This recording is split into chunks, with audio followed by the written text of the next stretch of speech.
Doctor Mohammad Yunus কি chicken neck দখল দিতে চায়? ভাবসাব দেখে তো তাই মনে হচ্ছে।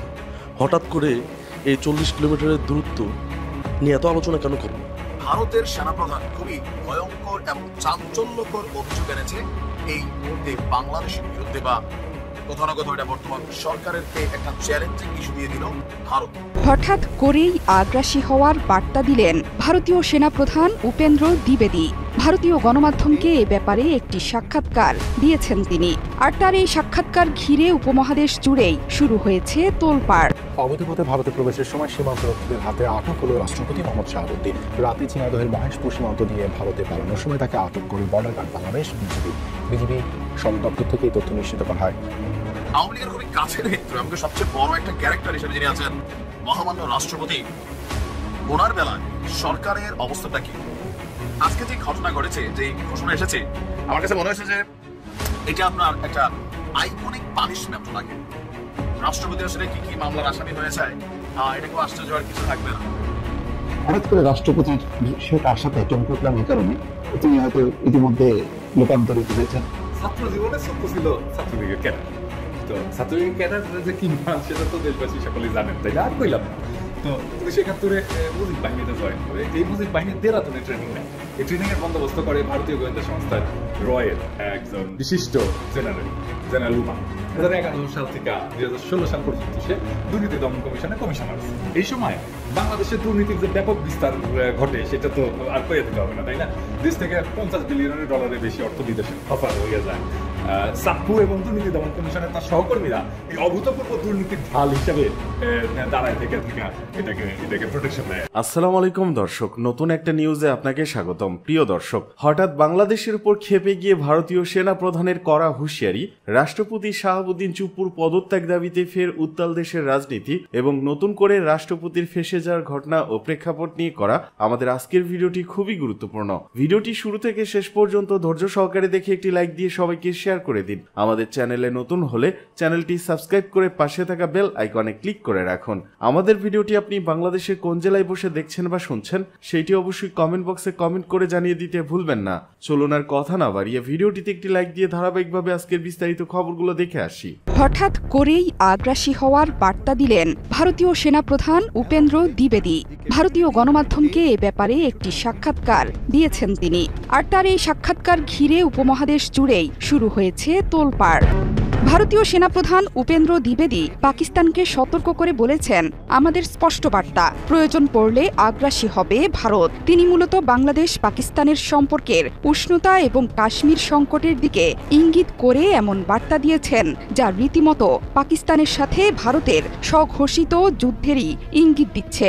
তাহলে কি এবার সত্যি সত্যিই কাশ্মীর সহ আঞ্চলিক রাজনীতির নানা বিষয়ে ক্ষুব্ধ ভারত পাকিস্তানের সাথে এবার যুদ্ধে জড়াচ্ছে? এমন প্রশ্নই উকি দিচ্ছে সমর বিশেষজ্ঞদের মনে। ক্ষমতাচ্যুত শেখ হাসিনা বাংলাদেশ থেকে পালিয়ে আশ্রয় নিয়েছেন ভারতে। শেখ হাসিনা সরকারের পতনের পর থেকে বাংলাদেশের সাথে বাণিজ্যিক এবং কূটনৈতিক সম্পর্ক আগের তুলনায় উষ্ণতা ছড়িয়েছে পাকিস্তানের সাথে। পাকিস্তান থেকে আসছে পণ্যবাহী জাহাজ, আকাশে চালু হচ্ছে ফ্লাইট, এমনকি পাকিস্তানের চলমান বহুজাতিক নৌমহড়া আমান 25-এও অংশ নিয়েছে বাংলাদেশ। এত কিছু দেখে একেবারে তেতে আছে ভারত। এর মাঝেই কাশ্মীরে ভারতীয় সৈন্যদের দিকে অস্ত্র তাক করছে পাকিস্তান, এমনকি সেনা অবস্থান লক্ষ্য করেও অস্ত্র চালাচ্ছে পাকিস্তান বাহিনী। এত কিছুর মাঝে পাকিস্তানকে কড়া বার্তা ভারতীয় সেনাপ্রধান উপেন্দ্র দ্বিবেদীর। পাকিস্তানের উস্কানিতে ভারত কি এখন ফের জবাব দিতে প্রস্তুত? এই প্রশ্নের জবাবে সেনাপ্রধান বলেন, 2014 থেকে উভয় পক্ষই জানে যে আমরা কাজে বিশ্বাসী। আমরা আমাদের বার্তা খুব স্পষ্টভাবে দিয়ে থাকি। প্রয়োজন পড়লে আমরা আগ্রাসীও হতে পারি। তাহলে আমাদের যদি কেউ বাধ্য করে তাহলে আমরা আমাদের বার্তা পৌঁছে দিতে আগ্রাসী হব। জম্মু ও কাশ্মীর প্রসঙ্গে সেনাপ্রধান বলেন, স্থানীয় সন্ত্রাসীর সংখ্যা অনেক কমে গিয়েছে, যার কারণ 2019 সালের আগস্ট মাস থেকে কাশ্মীরে আমাদের উদ্দেশ্য সম্পর্কে স্পষ্ট বার্তা গিয়েছে। কাশ্মীর ভারতের অবিচ্ছেদ্য অংশ এবং তা নিয়ে কোনোভাবে কোনো আপোষ আমরা করব না। আর এখন কাশ্মীরের সব নিরাপত্তা বাহিনী সাধারণ মানুষকে সাহায্য করতে হাতে হাত মিলিয়েছে। ভারতের পূর্ব দিক তথা বাংলাদেশের দিকে ইঙ্গিত করেও পাকিস্তানের গতিবিধি প্রসঙ্গে দ্বিবেদী বলেন, পাকিস্তানের জন্য আমি একটা শব্দ ব্যবহার করেছিলাম, সন্ত্রাসের এপিসেন্টার। এবার সে দেশের লোকজন অন্য দেশে যাচ্ছেন এবং সেই অন্য দেশটি যদি আমাদের প্রতিবেশী দেশ হয়, যতদূর আমার মনে হচ্ছে আমরা উদ্বেগে থাকারই কথা, যাতে তারা সে দেশের মাটি ব্যবহার করে ভারতে সন্ত্রাসবাদী না পাঠায়, সেটা নিয়েই ভাবনা। বাংলাদেশ ভারতের সম্পর্ক একদম তলানিতে, আর এই তলানির মধ্যে নতুন আরো একটা আশঙ্কা দেখা দিয়েছে। ভারত বরাবরই বাংলাদেশের সীমান্তবর্তী একটা রাষ্ট্র হওয়ায় সেভেন সিস্টার্স ইস্যুটা খুবই গুরুত্বপূর্ণ ভারতের জন্য। আর এই সরকার ক্ষমতা গ্রহণের পর ভারতের মিডিয়াতে বাংলাদেশকে পাকিস্তানকে একত্রিত করে নানান ধরনের খবর প্রতিদিনই প্রচারিত হচ্ছে। যেমন পাকিস্তান থেকে যখন আমরা পেঁয়াজ আনলাম, তখন ভারতের গণমাধ্যম বলল পেঁয়াজের মধ্যে নাকি আমরা পাকিস্তান থেকে বোম টোম নিয়ে আসছি, মিসাইল নিয়ে আসছি, ক্ষেপণাস্ত্র নিয়ে আসছি। তো এই যখন পরিস্থিতি, ভারতের সেনাপ্রধান খুবই ভয়ঙ্কর এবং চাঞ্চল্যকর অভিযোগ এনেছে এই মুহূর্তে বাংলাদেশের বিরুদ্ধে, বা কোথাও না কোথাও এটা বর্তমান সরকারেরকে একটা চ্যালেঞ্জিং ইস্যু দিয়ে দিল ভারত। ভারত বলছে বাংলাদেশে পাকিস্তানের সেনাবাহিনী এবং গোয়েন্দা সংস্থা ISI এর সদস্যরা প্রবেশ করেছে, বা তারা এই মুহূর্তে বাংলাদেশে এসেছেন। ভারতীয় সেনাপ্রধান জেনারেল উপেন্দ্র দ্বিবেদী তিনি বলছেন, এই সেনা এবং গোয়েন্দারা বাংলাদেশ ভারত সীমান্তবর্তী শিলিগুড়ি করিডোরের কাছেও তারা ঘুরে এসেছেন দাবি সেনাপ্রধানের। Siliguri corridor basically chicken neck হিসাবে পরিচিত, যেটি ভারতের উত্তর পূর্বাঞ্চলকে মূল ভূখণ্ডের সাথে যুক্ত করেছে। গতকালকে ভারতীয় বার্তা সংস্থা ANI কে দেওয়া এক সাক্ষাৎকারে এমন ভয়ঙ্কর অভিযোগ এনেছে ভারতের এই জেনারেল উপেন্দ্র দ্বিবেদী।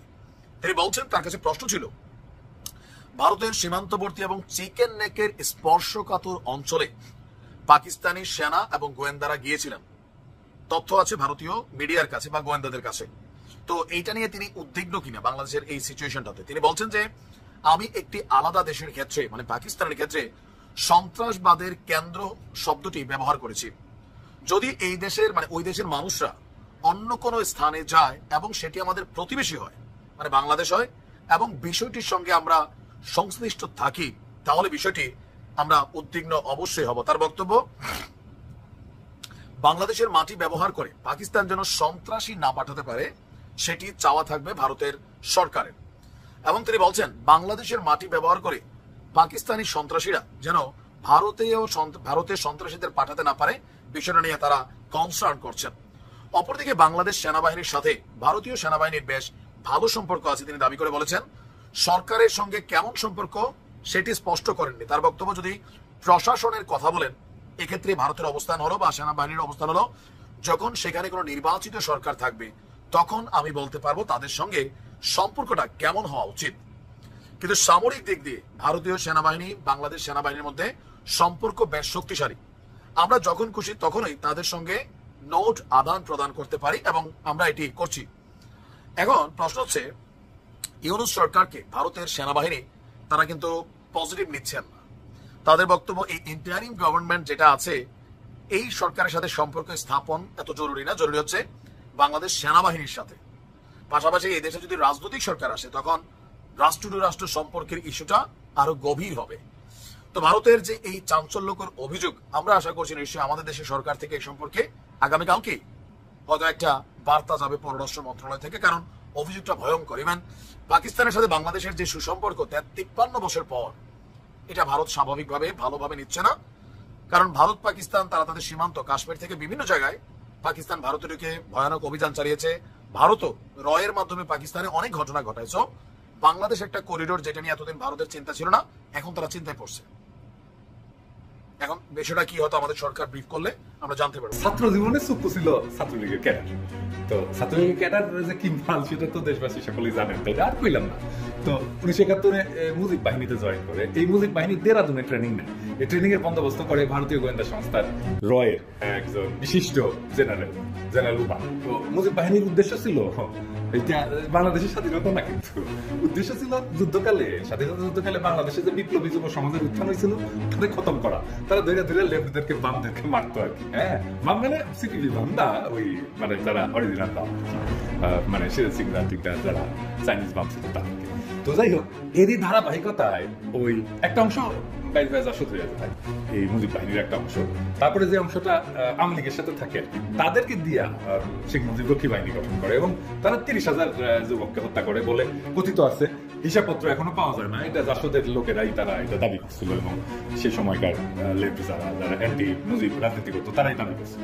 72 সালে সুপ্পু পাবনার এডওয়ার্ড কলেজ থেকে বিএসসি পাস করে। হ্যাঁ, ওই বছরটা কিন্তু ছিল খুবই চমৎকার বছর না কলের জন্য আর কি। হ্যাঁ, ওইখানে বই খুলে সবাই পরীক্ষা দিয়েছিল আর কি, এবং অস্ত্র টেবিলের উপরে রেখা আর কি। হ্যাঁ, ওইটা নিয়ে একটা সিনেমা আছে কিন্তু। আবার তোরা মানুষ হয় ওই একই জিনিস, ওই যে কেমনে পরীক্ষা দিতে আর কি। তারপরে 75 সালে পাবনার এটা আইন কলেজ আছে, আমিনুদ্দিন আইন কলেজ, ওইখান থেকে সে এলএলবি ডিগ্রি পায়। ইউনিভার্সিটিতে ভর্তি হওয়ার ক্ষমতা হয় নাই। যাই হোক, তো 82 সালে সে বিসিএস বিচার ক্যাডারে যোগ দেয় এবং ওই বিচার ক্যাডারে যোগ দেওয়ার একটা কাহিনী আছে, 100 নম্বরে কি জানি একটা হয়েছিল, খুব ভালো মনে নাই আর কি। যাই হোক, পরে দেখে বলবো নি আপনাদের। তো পরবর্তীতে জেলা জজ হিসেবে দায়িত্ব পালন করে। এই হলো তার বিদ্যা এবং অভিজ্ঞতা। তো আগে যারা বিচার বিভাগ থেকে রাষ্ট্রপতি হয়েছিলেন তাদের শিক্ষা জীবনের সঙ্গে নকলবাজ সুপুর তুলনা করলে লজ্জায় মাটিতে মিশা যেতে হয় আর কি, আর কোনো উপায় থাকে না। তো বিচারপতি আবু সাইদ চৌধুরী থেকে বিচারপতি শাহাবুদ্দিন আহমদ পর্যন্ত সকলেই ছিলেন হাইকোর্ট এবং সুপ্রিম কোর্টের বিচারপতি। কেউ কেউ ছিলেন প্রধান বিচারপতি। তো এসপু হইতেছে উপসচিব পর্যায়ের অবসরপ্রাপ্ত এক ব্যক্তি, যাকে বাংলাদেশের সর্বোচ্চ পদে কাঠালোনি নিয়োগ দিল আর কি। এইটাতে যে পদটা আর কি অবমূল্যায়ন হইলো সেটা আমাদের ধারণারও বাইরে। আর এর আগে জোকার ছিল, এখন হইল 2001 সালে নির্বাচনে পরাজিত হওয়ার পরে আওয়ামী লীগ একটা অভিযোগ করে যে বিএনপি আওয়ামী লীগ এবং তার সহযোগী সংগঠনের নেতা কর্মীদের উপর এবং হিন্দুদের উপরে হামলা করছে। পরবর্তীতে আওয়ামী লীগ ক্ষমতায় আসলে ওই অভিযোগের একটা তদন্ত কমিশন গঠন করে, যেটার প্রধান হিসাবে এই প্রাক্তন ছাত্রলীগ ক্যাডার শাহাবুদ্দিন সুপুকে নিয়োগ দিয়েছিল। কারণ 2001 সালে হাসিনা সুপুকে দুর্নীতি দমন কমিশনের কমিশনার হিসেবে নিয়োগ দেয়। সেখানে তার প্রধান কাজ ছিল আসলে পদ্মা সেতুতে যে বিশ্বব্যাংক উত্থাপিত দুর্নীতির অভিযোগ ছিল সেটা তদন্ত করা।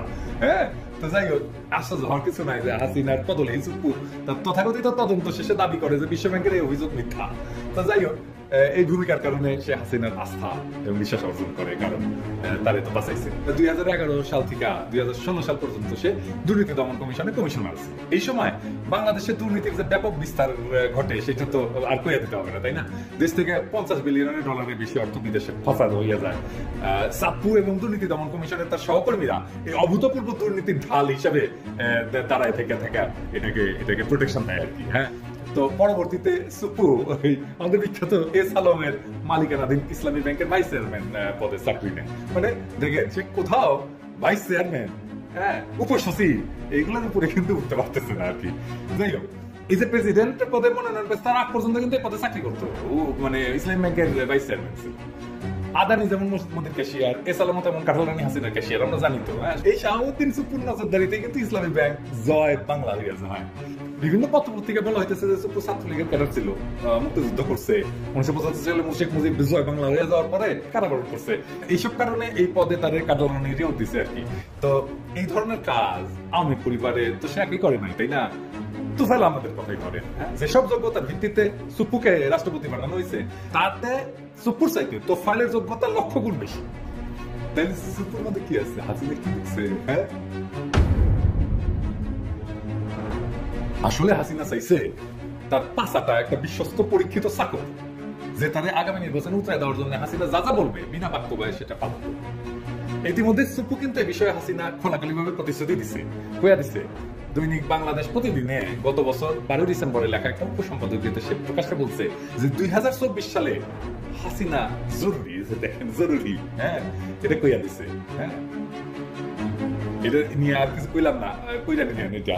যাই হোক, সুপুকে রাষ্ট্রপতি পদে বসায় হাসিনা প্রমাণ করলো যে তার অবৈধ ফ্যাসিস্ট সরকারের আমলে প্রজাতন্ত্রের সর্বোচ্চ পদ থেকে সর্বনিম্ন পদে নিয়োজিত আছে বিভিন্ন ধরনের চোর এবং ডাকাতেরা। এরা টপ টু বটম চোর, টপ টু বটম অদক্ষ, টপ টু বটম অযোগ্য। এখন থেকে সুপু মানে চোর, কারণ এই তারে দিয়ে তো হাসিনা চুরি করাবে। হ্যাঁ, তাইলে কিন্তু আমরা কোনো চোরকে বলতে পারি তুই একটা সুপুর। হ্যাঁ, তো সুপুরে তাইলে প্রেসিডেন্ট বানানো হয়েছে চুরির জন্য, যেন ভোট চুরি করতে পারে। এটাই তো আসলে আসল কারণ আর কি। হ্যাঁ, আমাদের ক্ষুদ্রকালে একটা সিনেমা ছিল মিস লঙ্কা।